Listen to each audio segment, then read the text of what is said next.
What's up with everybody? Welcome back to the Crash Out League TV. It's your host A-Dub, and unfortunately, it's only your host A-Dub. The boy Manny had to step away for this one right here, and hopefully he can be back for the next episode. But right now, it's just you and me. And honestly, I don't see nothing wrong with it. So you know what? Y'all know what that means. If I'm on here by myself, we're gonna do it quick. We're gonna do it easy. We're gonna do it efficiently. Let's get right into it. Let's go ahead and show you what you came to see. Let's pull the bracket back up from the Crash Out League 2025 playoffs. As a reminder, as we all know, the Jumerica Workers ended up taking the number one seed after tying with Team CDL, but putting up more points than they did at the end of the regular season. So therefore, they switched spots. Jumerica Workers went to 1, Team CDL went to 2. Now, we'll see how that affected the bracket based off the results of the first round of the playoffs. But we'll get into that a little later. But for now, Jumerica Workers are sitting pretty this week, starting to get ready for their first game of the playoffs here in the second round since they got a bye week. But let's check out what happened in the first round. Starting off, we got to start off with our game of the week, right? We have to. What happened between Most City Menace and the Jumerica Workers? Let's go ahead and pull that score up for you. So Most City Menace put up 116.20 versus the Prodigal Sons 102.32. So we all know what that means. It's bye-bye to the Prodigal Sons. We'll see you later. And we'll send them off to Cancun. Most of the minutes will move on in the playoffs to the second round, which they will be playing this week. I mean, with this game right here, we thought it was going to be a lot more intense based off of the coaches going back and forth. Everybody saying, I'm finna take you down this week. You can't hang with me this week. Most of the minutes ended up coming out on top, but they didn't have to do too much to do so. The Prodigal Sons just wasn't their week. Once again, another week with Jonathan Taylor not playing as hot as he did coming out the gate. Then you got Brock Bowers, the top tight end in the league, still continue to struggle because the Raiders continue to struggle at the QB position. So that's one thing to think about going into the offseason this year, while you think about where you want to draft Brock Bowers. Then this week, he decided to start Chuba Hubbard. Chuba Hubbard got his spot taken by Rico Dotto. But he had a game a week ago where he had a good little spurt, which encouraged a lot of fantasy owners to maybe give him a chance because maybe Chuba Hubbard was going to get more snaps and he was going to come back and beat Chuba Hubbard again. But that just wasn't the case. I mean, if he simply starts Mike Evans, I don't blame him because they say he's going to have limited snaps. But me personally, I still would have started him. Even with limited snaps, that means that when he is in there, Baker Mayfield is going to look for him. But he decided not to play him, and that dictated him losing this week. Because if he puts him in over Chuba Hubbard, that gets him those 14 points that he's down and then some. So we can't win them all, but that is what happened in the first round between those two organizations. Let's go ahead and go back to the bracket and see what game do we look at next. And I say let's go ahead and look at Smooth Criminal versus C minus Draft. What happened in that game right there? In that game, it was super intense. I'm talking about went down to the wire. I don't know what it is between these two organizations, but all year long they've been running into each other, and these games has been nothing but close. I'm talking about battle for battle, and this is the best battle that they had all season long. And I mean, when is a better time to do it than in the first round of playoffs when you're trying to move on? You got Smooth Criminal putting up 154.72 versus Team C minus 149.74. Folks, This came down to Monday Night Football. Each of their players was going blow for blow. And even when they players didn't show up on the other side, it was the same factor.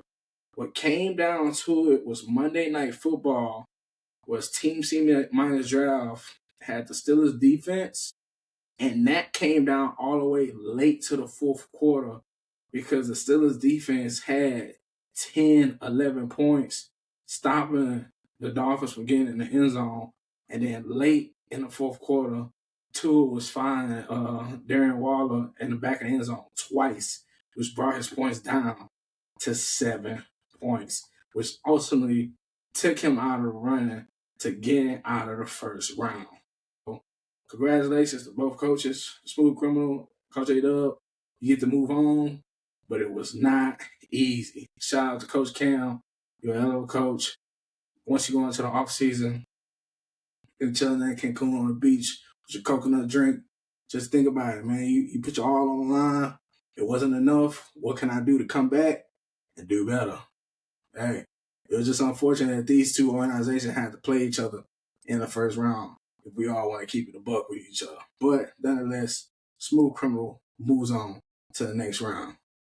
And last but not least, let's check in on this number 7 versus number 2 matchup between Team CDL and Money Manny.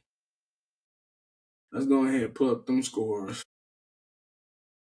We got Team CDL 136.50 versus Money Manny's 151.08.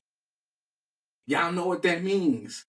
Down goes the number 2 team in this playoff run.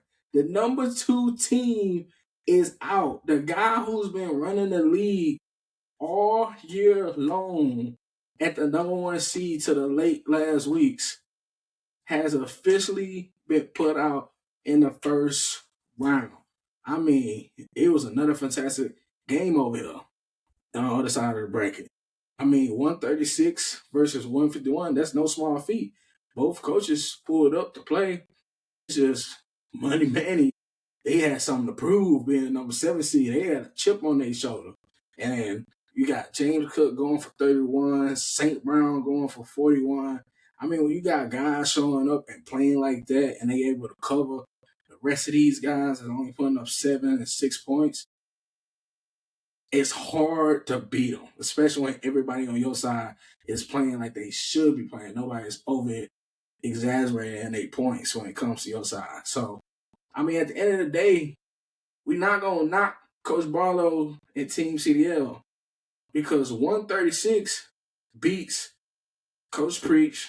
It also beats Coach Dono. So if he runs to those 2 coaches, he moves on to the second round. But nonetheless, it's just unfortunate. The guy who fought his way to sneak his way in at the 7th spot, hey, all he said was, just give me a chance. Just give me a chance, and I'm going to show you what I could do with it. And he fought his way and secured his 7th spot, and he's showing us exactly what he's doing with it. So therefore, Money Manny moves on to the second round to show us that the 7th seed doesn't just mean that you're an easy target. So what does that make the playoff bracket look like? As you can see, Team Jumerica Workers with Coach Fabian was waiting in the second round.